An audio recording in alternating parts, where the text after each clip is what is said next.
Hey there! Welcome to the Flute 360 podcast. I'm Dr. Heidi K. Begay, and I'm a flutist, educator, coach, and podcaster. My God-given mission is to serve you. I am passionate about guiding you, the modern-day flutist, to discover your unique voice on and off the stage. The goal of this podcast is to help you thrive, both as an artist and as a musicpreneur. Go ahead and grab some espresso, your favorite notepad, and let's get to it. Today's episode 233 is titled Combating Perfectionism with Elizabeth Rowe.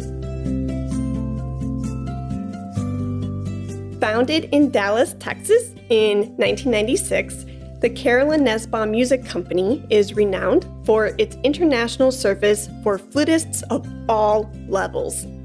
The Carolyn Nesbaum Music Company is your premier resource for everything flute. Their selection of flutes, piccolos, low flutes, and head joints from dozens of makers is truly remarkable. Also, their offerings of sheet music, instrumental accessories, teaching, and health resources are unmatched. Their in-house staff offers an unparalleled level of expert knowledge and personal service with an in-house repair staff certified in all major brands. Follow the Carolyn Nesbaum Music Company through Instagram, Facebook, LinkedIn, and Twitter to be updated with the latest news. Check out their website at fluteforyou.com. The Carolyn Nesbaum Music Company is truly your one-stop flute shop.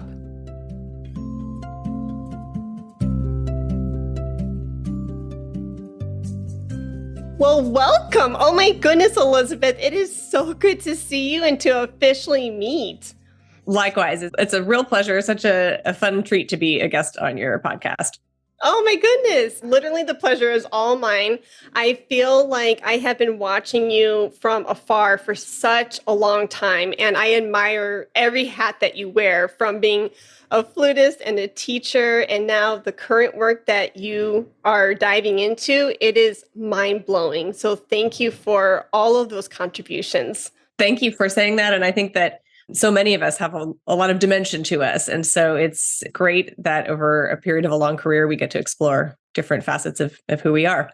And I love that dimension because I was kind of peeking through IamElizabethRowe.com, and that was a word that continually popped up. So we can talk about that later. But for the listeners who may not know you, could you describe a little bit about yourself, your background, anything that you would love to share? Happily. So your listeners will probably know me most for being the principal flutist of the Boston Symphony Orchestra, which is a position I've held since 2004. In recent years, I've also worked as a leadership and high performance coach, where I support primarily high achieving people working in, stressful work environments and helping them figure out how to thrive, sometimes also how to navigate either career transitions or personal transitions. And, I've in the past done some teaching, as you alluded to. I mentor, so I have a lot of things that keep me fed and interested at this point in my career. Oh, definitely. And I love that word fed, because we are multifaceted and there are different dimensions to each of us. I bet a lot of musicians that come through your door, you notice that they are multi-passionate. And so being fed in those different areas, I think, is key, because I can see how I'm really passionate about podcasting and how I'm really passionate about being a teacher and everything like that. And I think you exude that so well throughout your life. And I can see how you're multi-passionate.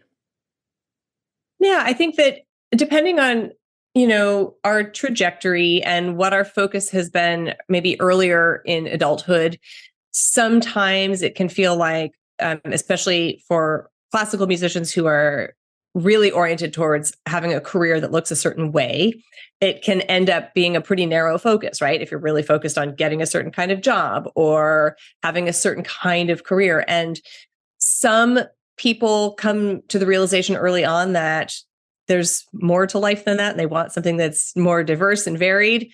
Some people, a little bit more like me, might have started on that narrow path and then a little bit later on realized that also that, there's a lot else out there. And so it's great to be able to have opportunities to kind of expand our definition of who we are and what makes us, what fills us up, what feeds us, what energizes us in our professional life and personal life too. No, I love that. I have been watching your career way before, like what you just said, how you were on that narrow path as a flutist and as a principal flutist of an orchestra. And that orchestral life obviously was your primary focus, I'm sure, for quite some time. And just the fact that, so my eyes and just watching your playing career and your teaching career, that focus and like me taking notice of that happened way before you started expanding, like what you said, of this coaching mentorship. But what really caught my eye was that pivot. Like you are still an orchestral flutist and a flute teacher, right? But just adding on that coaching advocate mentorship hat later in your career really caught my eye because it's such a fine example to showcase and to demonstrate to people like it doesn't matter the trajectory that you're on, the path that you're on, you are always given, permission or freedom to expand, try something else, to pivot, to add on. And I think what a beautiful testimony, because it doesn't always have to be so fixed. I agree. And that's so well put, what you said. And for me, what really precipitated this and this exploration into what else there was that could exist for me off stage, like outside of the under the spotlights kind of part of my career, really was when I was in a very different kind of visibility in the middle of my equal pay lawsuit. And that period of time for me caused a lot of soul searching and it was a very, very challenging period of time. And there was a moment in the middle of all of that when it's like my mind finally had this concept that, wait a minute, like there are other things for me to do. There are other things that other ways to serve. There are other ways to show up in my life, that there's more out there. And I started to get a lot more curious about what that could be. And so for me, it's not that I was always oriented this way. It really came out of a difficult period of my life that then pushed me to think more openly and be more open-minded and more creative. And so I think that for a lot of people, we come to this awareness, this realization, these opportunities in different ways and for different reasons. Yeah, I resonate with that so much. And it's so funny or ironic how life, because of that season, because you went through the ups and downs of the equal pay grade and things like that, this line of work now, it sounds like, found you because of the soul searching that you endured through that specific season. And now you got curious and said, hey, I can't be the only one. I'm sure there are other people going through a roller coaster at different stages in their career. I'm curious, could I aid them? Could I help them? Very similar to what I went through. So that way they have that guide and mentor along the way. Yeah. And what you're talking about, that language that you're using is so beautiful, because this idea of like, I'm curious and I'm curious what this could be and I'm curious what that could be. And I see curiosity as kind of a superpower. And it's something that some of us come to naturally, but also we can cultivate in ourselves. And it's an incredibly powerful way to start to explore alternate ways of looking at things and different perspectives. And curiosity, some of my clients that I work with are working in really challenging work environments where there's a lot of conflict and there are a lot of people with strong opinions. And one of the greatest tools to help soften a conflict or break down a conflict or open up more, free up communication is just to be curious, to say, oh, tell me more. Like, tell me more. Oh, I'm curious. Like, how did you come up with that perspective? I'm curious about that. Tell me more. And so I think that's such a brilliant tool for all of us to use. It's great for musicians to think to themselves, there's something about this phrase that isn't quite working. Like, I'm curious if I try this, or I'm curious if I try that, or I've been practicing this passage a certain way for all this time. I'm curious, like, what would a different approach yield? Or sometimes this happens to me all the time. I'll hear somebody do something and I'll think, oh, I want that. I want to be able to do that. And then I'm like, I'm curious. I wonder what is it? What was it that they did? Like, how can I emulate that? How can I figure that out for myself? So it's just it's a great stance to take in life in general.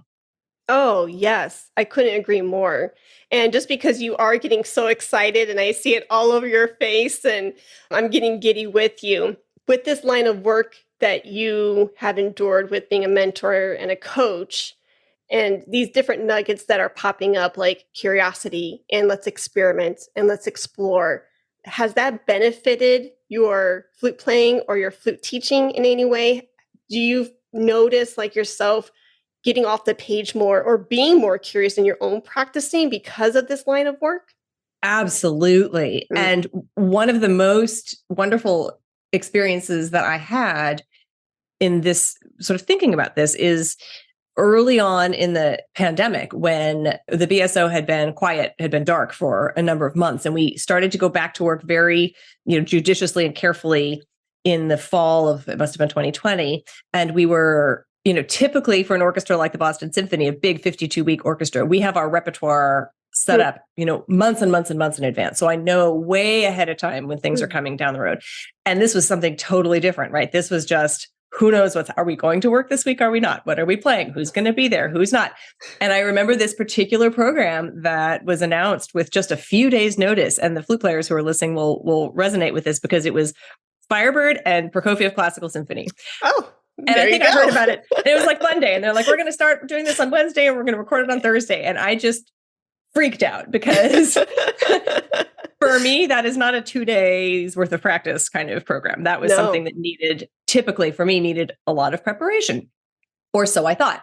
And so what I decided, I said I had two choices. I could either freak out and panic and try to cram, or I could just be like, I'm just going to stay curious and see what happens. Like, I wonder. And for me, what was so fascinating about that experience was that what I pledged to myself was that I was just going to stay curious and learn. And I was going to notice, like, okay, this amount of preparation for me at that stage in my career, was this going to yield like a B-, like a C-? Was I going to like wipe out completely on the classical symphony? What was going to happen? I had no idea.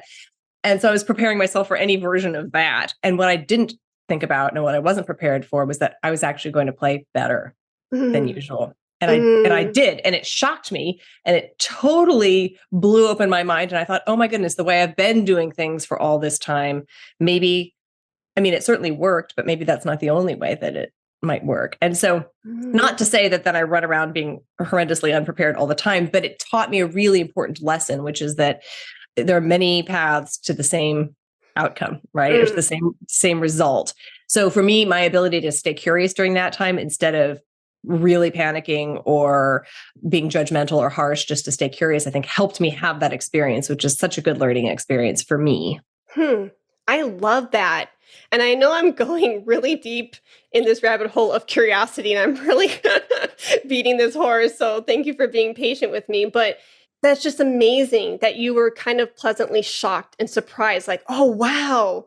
Instead of it taking all that pressure, right? Because that repertoire is intense and especially in a very short time frame. Oy vey, right?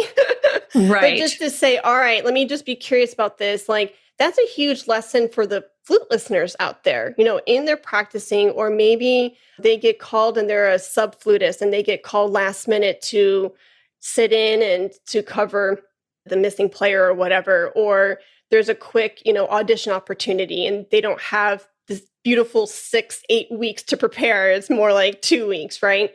So what would you advise somebody who's listening to this, maybe in the sense of like practicing curiosity more often? So that way, like if those high intense pressure moments do come up, and they probably will, if we are practicing curiosity or exploration, maybe in little chunks, in our daily or weekly activities, then when those high pressure moments come, maybe, do you see what I'm trying to say and what I'm trying to ask? Like, I know, like being a podcaster, for example, so this is where my brain went.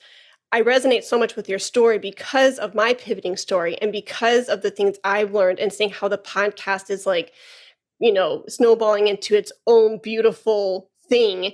Being a podcaster, I have to go into these conversations with that same curiosity, like Elizabeth's personality and her mannerisms and everything is going to be different than Jane or Joe. And so, like, you can't prepare completely what that dialogue is going to sound like. You can't completely prepare like how and what that outcome is going to be. You can think about questions and you can have an outline in your head, right? But that's how I practice curiosity on a daily basis. So that's my podcasting world, and that's so specific. So going back to the question, I'm curious, like, how you would advise somebody to practice exploring curiosity, so that way, when there is those high pressure moments, you can apply that to that particular circumstance. Such a great question. And is it okay if I ask you a question since Please. You're sharing your own story here? Yeah. So when you describe this ability to go into these podcast episodes with a certain level of preparation, but also a certain kind of flexibility and freedom, would you say that you've also developed a level of trust in yourself? That that's part of what's present for you here? Yes. And actually, that's a great question. And I've never said this out loud, and I don't mind. I love showcasing new sides of me to my listeners all the time. But I have a little pre-recording ritual I go through when I put on that podcasting hat. Sometimes I have ample time before where I can really be not lazy, but I can be comfy and drink some tea and, really get into that podcasting host seat. But other times it's like I teach a lesson, go to an interview, then I go present, and I have to switch really quick. So the reason why I say that is because if that's the scenario where I have to quickly go from hat 1, 2, 3, I only have maybe 30, 60 seconds to get into gear and to get focused. So part of my pre-recording ritual is, you've done this. You've done this 200 times. So, and I'm allowed to make mistakes. I'm allowed to have fun. I'm allowed to learn from X guest. I'm allowed to be myself. And these little affirmations and these little reminders are great grounding tools for me for actually talking to my guest, but then also that practice every day going into my flute practice sessions or before I go onto stage. There are so many parallels there that it just blows my mind. So all of that's to say is, one of the affirmations I remind myself is, you've done this. You may not have met Elizabeth before today, but you have done this. And because of that work, you can trust that certain elements will come up. It may work this time, great. If it doesn't, that's okay too, because you just go with the punches and you go with the flow. Yeah, that's so wonderful and such a great way to help us see a little bit behind the scenes for you too, which is great. And what I'm also hearing you say is that if things don't go quite right, or they don't go as maybe you had envisioned, you're seeing this as an opportunity to learn. It's like more experience that you gain. It's even more the idea that, okay, it didn't go the way I intended it to. And the trust really is in your capacity to stay nimble, to be flexible, to adjust, to pick yourself back up after you got knocked back down or fell down or stuck your foot in your mouth or whatever the things are that happen. Yeah. And that also the kind of the trust that, the sky didn't fall either, right? It wasn't catastrophic. And I think it can be hard for musicians because we balance these two facets, or not just two, but there are these two kind of very strong pieces of what we do. One is a craft. I mean, we're trying to create something that is supposed to be, in time, in tune, nicely made, beautiful sound, all of that. And then we have the whole expressive piece, which is creative and your own voice and taking risks and all of that. And to try to figure out how we hold those two in balance with each other. And it's not either or, it's both, right? It's both and so that idea of being able to rely on yourself to show up for yourself. So if it's like a last minute call to sub with an orchestra, for example, right? Or it's like, okay, I don't have my usual routine of being able to practice the music the way I want to. And I can trust myself to be nimble, to recover. I've sat in an orchestra before. Maybe you haven't even, but I've seen an orchestra before, right? And Nice. right. I remember my first ever, I went to the Music Academy of the West when I was in high school, which is a little early to go to it's sort of a college age summer music festival. And I had no experience playing chamber music. And my first piece of chamber music was Poulenc's sextet, woodwind quintet and piano. And I remember showing up to the rehearsal and it was early because I was, really dedicated and sincere. And I showed up early and I was like, I don't even know what chair to sit in. Like, I just don't know. And I just took a wild guess. I was like, okay, this is what it's going to be. And so we all know, unless we're truly, truly beginners, we all know more than we think we do. We have more experience than we sometimes remember. That's why for you to say to yourself, I've done this 200 times is so helpful. And even if we can't say to ourselves, I've done this exact thing 200 times, we can say, I've actually done similar things. I've had to step in at the last minute, even if it wasn't with an orchestra, it was for something else. Or we can start to notice that we have these skills and capabilities that I think sometimes we take for granted in ourselves. And it can be really important to actually understand what you really are capable of. And lots of times the mistakes or the blunders or the things that don't go so well, the learning from that is often just that we are resilient, right? We can get back up and keep going. And that's an important thing to remember also. Oh, for sure. I mean, I can't count how many ums and ahs and knows and likes that I've said, so I'm not going to always be the most eloquent speaker. But like you said, the roof didn't cave in. It's a new day. The sun is still shining. And again, going back into the practice session or onto the stage, those are such great reminders because nothing happened. I mean, I played a wrong note, it wasn't completely in tune, but everything is okay. And so, yeah, I just love hearing your story and the work that you do with your clients and seeing those parallel lessons from that world transcend into the musical world. There's so much connection there. There really is. And that's what's been so interesting for me because many of my clients are not at all musicians. They're in the corporate world. They're medical professionals. They are scientists, CEOs, like that whole range.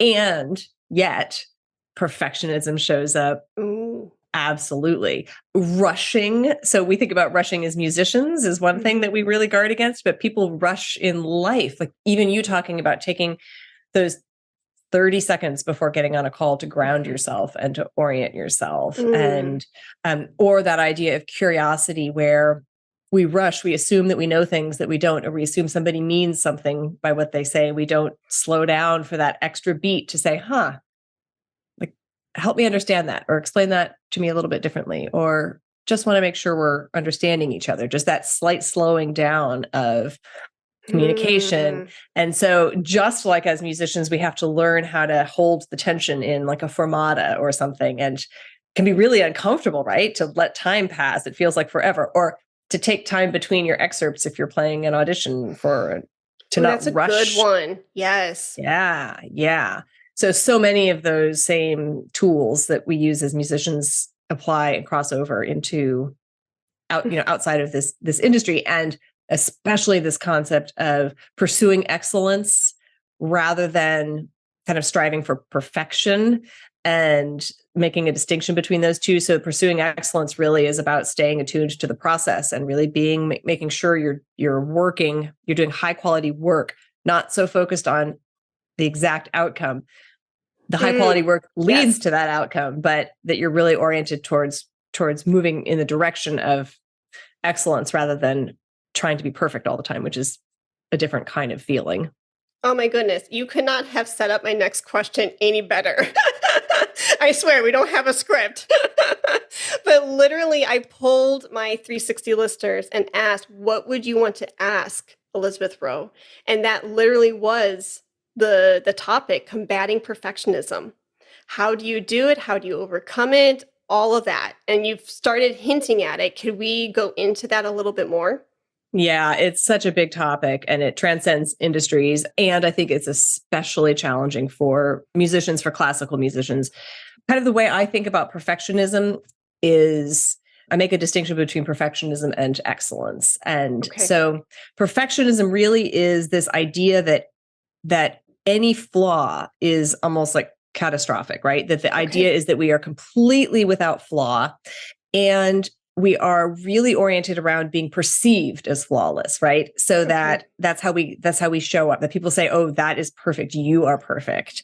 And so it's a very fragile place to try to be, right? Because the truth is that none of us is ever perfect. And we might maintain an illusion of perfection for like 4 seconds or something. And then something happens, right? It just does. And what ends up happening is if we're really trying for perfection in that sense that it's just absolutely flawless.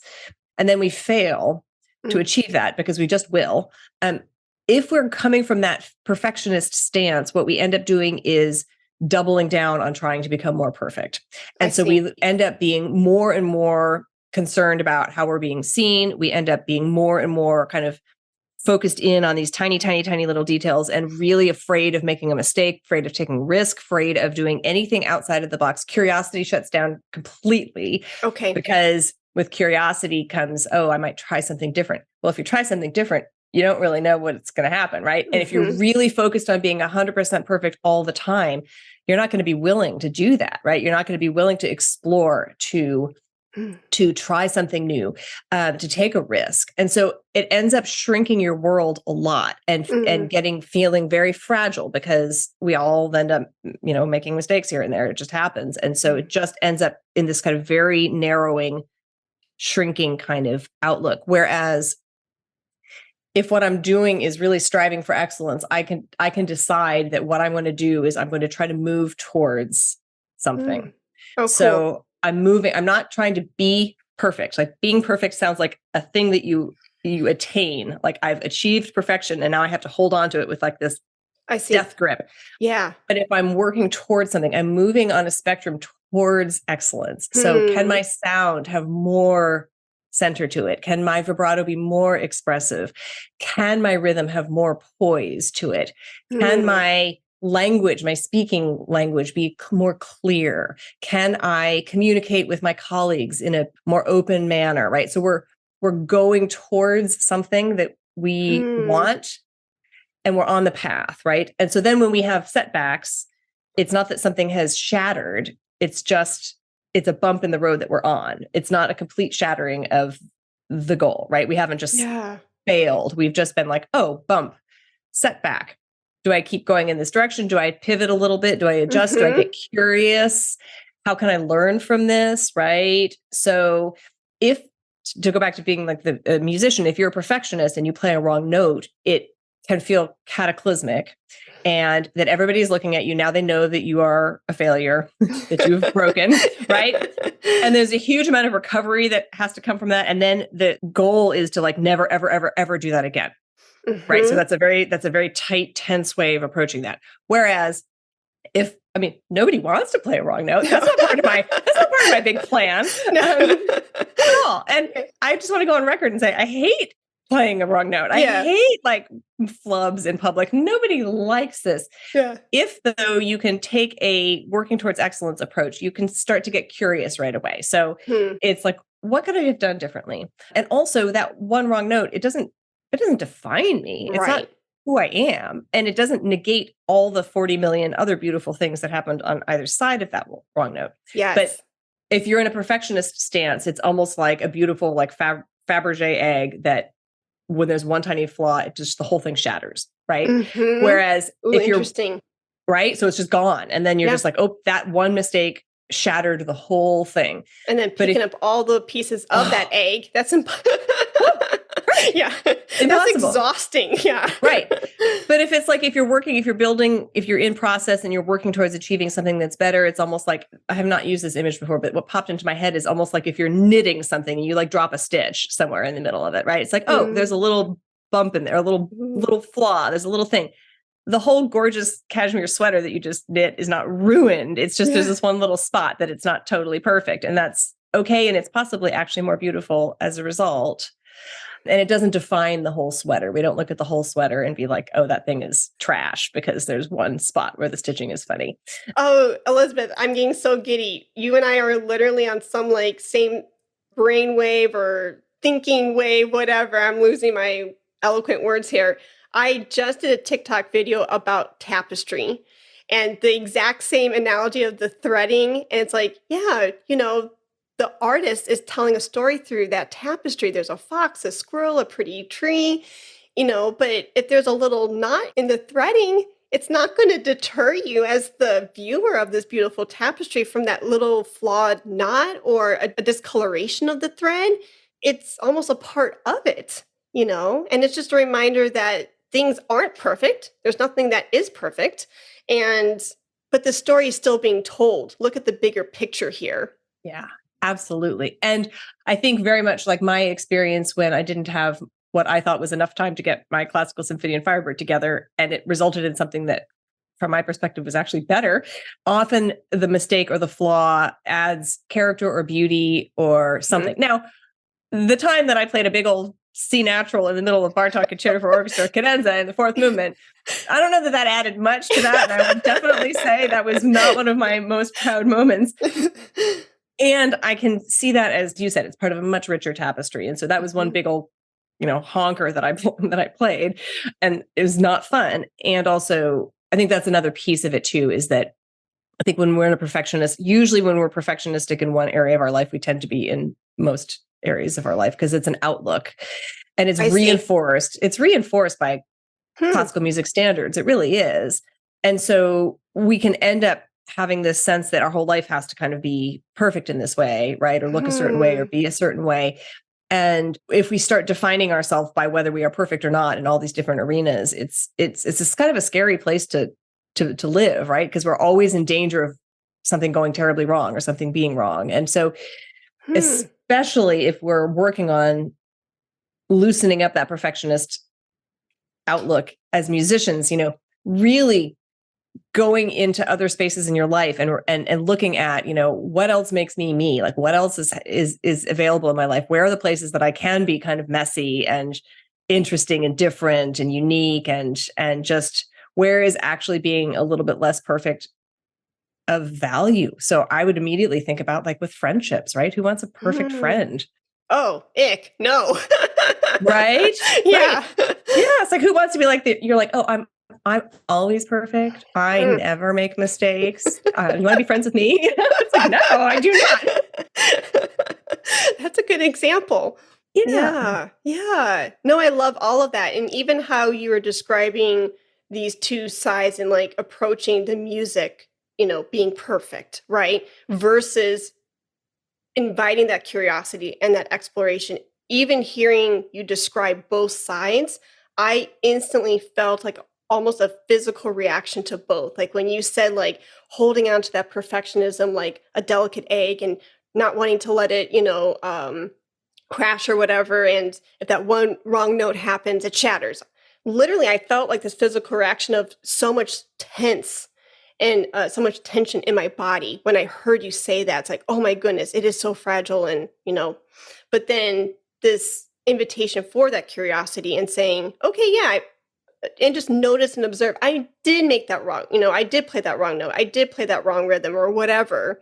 Just noticing it and hearing you describe that world, I just felt even freer. And I just felt like I could breathe more. So I would assume, I know as a performer striving for, again, we know that perfectionism isn't real or attainable, but just even how a player going and having that mindset of, oh, I got to get all the right notes, playing all of them in the right time versus that fun and messiness, it actually probably would, have that different physical reaction for other people too, which then in turn would, if you have that freeness of tension and you are having fun, your body's going to be more relaxed. And if your body's more relaxed, then you're probably going to play better. And the sound is going to resonate more and it's going to project easier. And yeah. Right? Yes, absolutely. And that's the leap. That's the trust and the leap that people have to make to get out of that perfectionist place, is to say, I'm going to give myself permission to try something different. It's terrifying, but I'm going to let go of this trying to control absolutely everything. I'm going to prepare, lay the groundwork. I'm going to do all of that. another way to think about this is that perfectionism is running away from, it's like trying to get away from making a mistake, right? I'm trying to avoid making mistakes at all costs. It's away from a bad thing. Like I just want to protect myself from this making a mistake kind of thing. Striving for excellence is I want to go towards something. I want to go towards this vision that I have for this music. I want to go towards this image that I have in my head that I want to create. Like I have ideas in I want to hear this music in a certain way in my own mind. That's what I'm going for.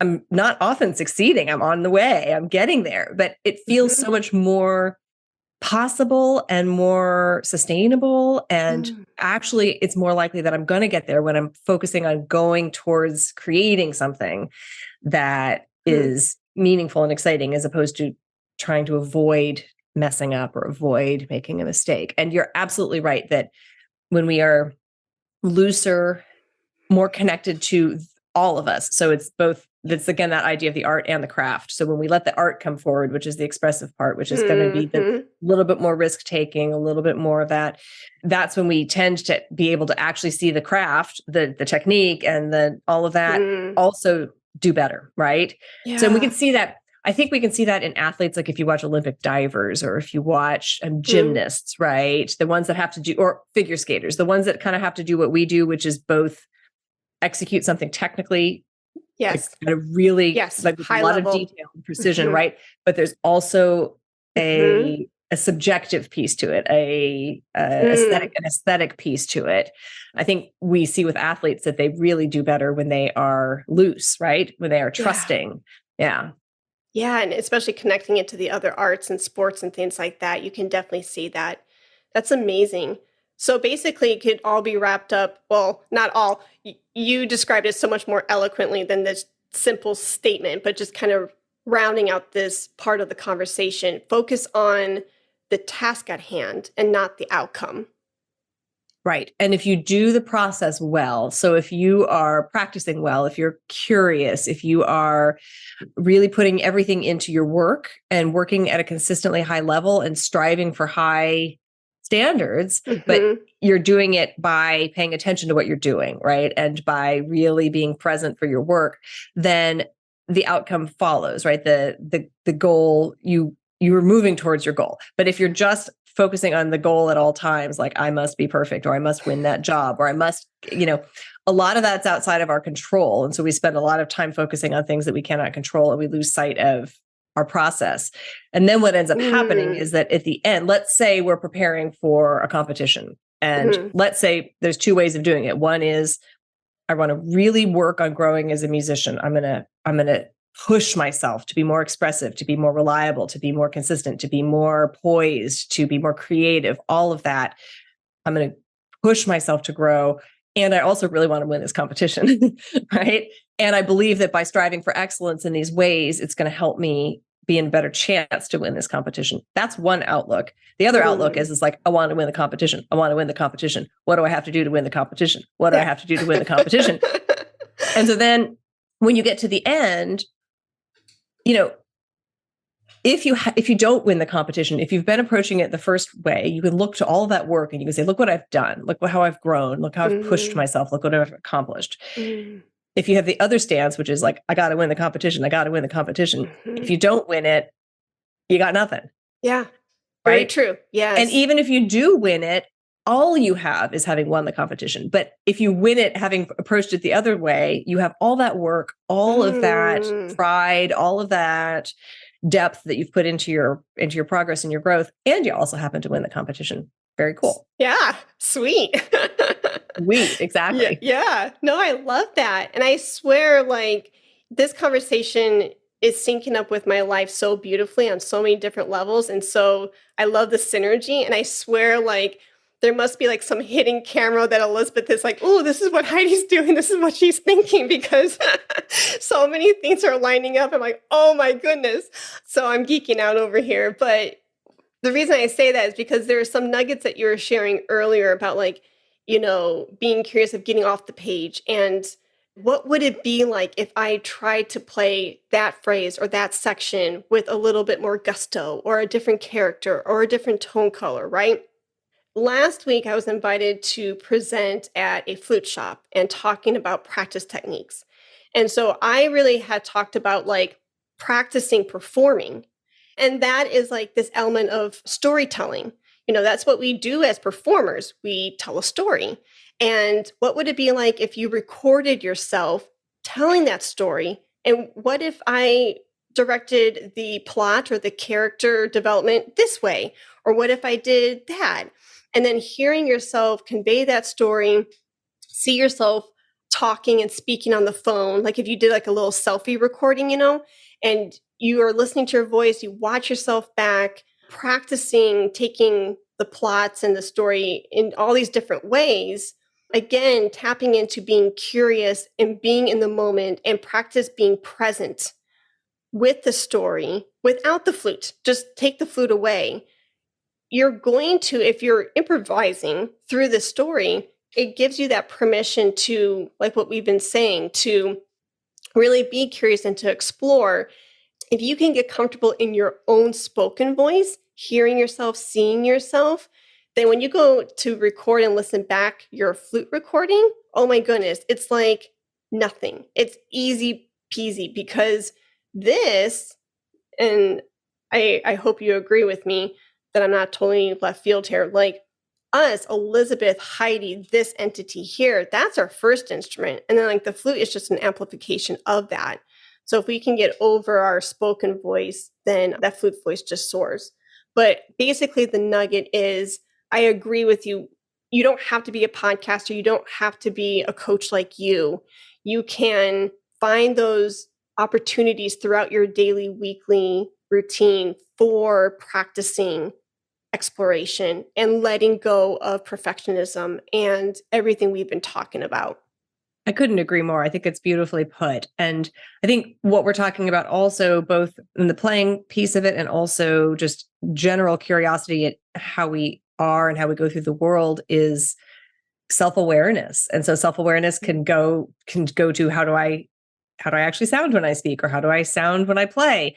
But also self-awareness can be, what are the thoughts that are running in the background in my head all the time? And what are the stories that I tell myself about myself, what I'm good at, what I'm not good at, or about other people, what they are, like why their lives look the way they look. So there's a lot of opportunity for awareness, self-awareness, which I find to be incredibly empowering, and also takes a lot of courage. It takes a lot of courage to be able to look at yourself honestly, or as honestly as we can. And it's always a challenge to see oneself honestly, to hear oneself honestly. Thank goodness we have recorders, right? Recording devices where we can hear something. It's not all of everything. I would really be so pleased if I could clone myself and go sit out in the balcony and like hear myself on stage at the same time, right? Yeah. It's never going to happen. Never. And, we're never going to have be fully aware of our own thought patterns and our own, but we can work to become more aware and have more information about who we are and how we show up in the world. And then with that information, then we have power and agency to make decisions differently, or to take risks, or to just understand what we're working with, so that we know where we're starting from and then where we want to go from there, which is, it's like, if you don't know how you sound to start with, how do you know what direction to move in, right? Yeah. Ooh, yeah. I love that. So outside of combating perfectionism, is there another general, I understand that this is a blanketed question, but is there another general hurdle that you see a common thread among your clients, musicians or non-musicians?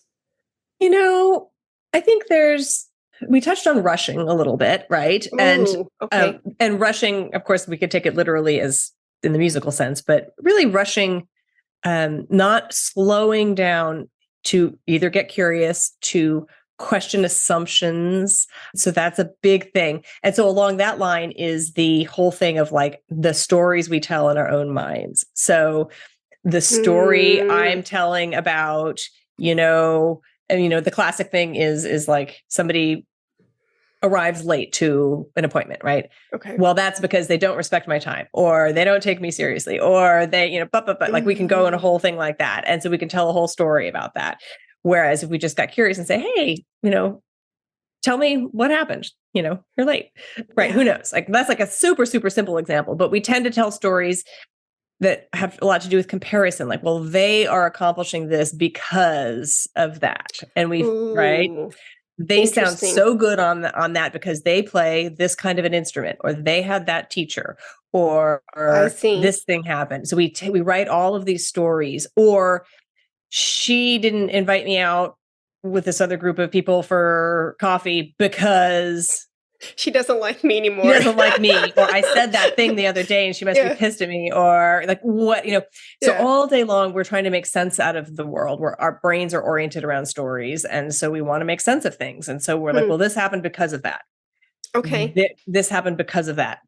And we write these stories in our head. And very often what's actually factual Okay. is very little.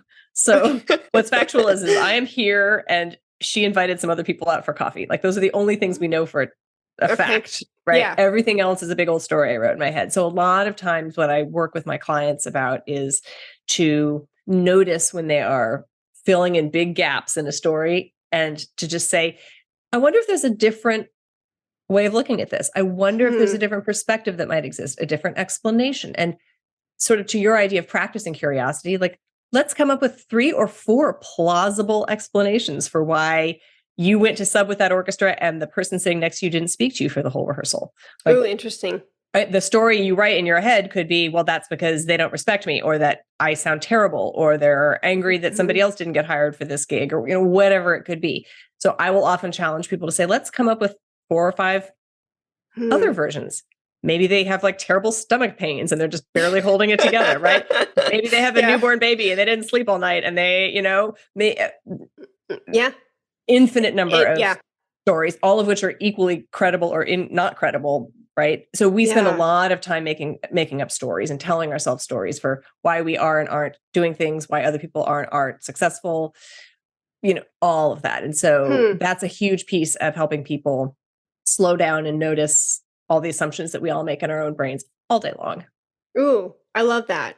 And then by not, because assuming can be dangerous. Because, like you said, you don't know if the person just had a newborn baby and didn't get any sleep, or they have stomach pains. But going through the different scenarios or the different possibilities of why said person didn't speak to you in rehearsal, I would think that practice would lead to more empathy, where you can be more compassionate and you get to practice. You can practice more compassion, and you can't go wrong with that. Being a more compassionate person, I mean. Yeah. Yeah. And what it usually requires also is that we develop a much higher tolerance for not knowing. Like, there's so much that we just can't know. We just can't know. And rather than assign a story to it and an explanation, to just be able to tolerate I have no idea and I may never know why they're not speaking to me. And that's okay. Like, that's okay. And that usually enables us to then show up and do what it is that we're supposed to be doing better, right? Because we're not so oriented towards somebody else's whatever it is, right? Or that story that we're saying. So it's just like, I just don't really know. I never will know, and that's okay. And that's a really uncomfortable place for a lot of people to be in, is that uncertainty of not knowing. And if we can just let that be, and it helps us with empathy and compassion and all of that, when we are basically saying, well, they're behaving in this way, I can't really understand or know the full story behind that. And so rather than make up a whole explanation for it, I'm just going to step back and say, maybe I don't like that behavior, but I also don't have the full picture. So I'm just it enables us to step back from a lot of different challenging experiences and be a little bit more neutral and a little bit more connected to what we actually know versus what we're interpreting or what we're making of something. And then where my mind went to was, I'm only in control of what I can control, right? Like, my own thoughts. And when you were saying that, I just had this, like, I don't know, scenario story in my head, like, say that there's a broken relationship, right? And people haven't talked in some time, and then somebody tries to rekindle it, and that person doesn't reciprocate on the other end, and you can have feelings of maybe animosity or hurt or whatever, and that's your truth, that you're really feeling that. But then just being able to let that go and say, well, I did what I could in my space, with my energy, with what I had available that I'm going to have to let go because I can't control what that person is thinking, doing, not picking up the phone. I have absolutely no say in that. That's on their end. Yep, that's exactly right. And another helpful question that I often will ask my clients to consider is, what am I making this mean? Okay. Like when they don't return my call, what am I making that mean? I'm making that mean that she doesn't like me, or that she's mad at me, or because I am making that mean that. I don't know that it means that. Can't see inside somebody else's brain. Yeah. So yeah. what am I making this mean? And or it's like I play a wrong note and then I decide that means that I'm a terrible musician. Like I see. Then bringing I'm it back. choosing Okay. to make it mean that. Like that's not an accepted truth. But if that was an accepted truth, I would be on the bad musician like list. I'd be on the like Santa's like naughty list, right? Like if playing one wrong note makes the person a bad musician, then but a lot of people make that mean that, and in their own minds. And really? So sure, it's like okay. You make things mean, you assign meaning to something that is by choice, right? So if it's basically saying, whatever it might be, that this is back to that same idea of writing stories and making up stories about things. And so it's like, my son didn't put his shoes away.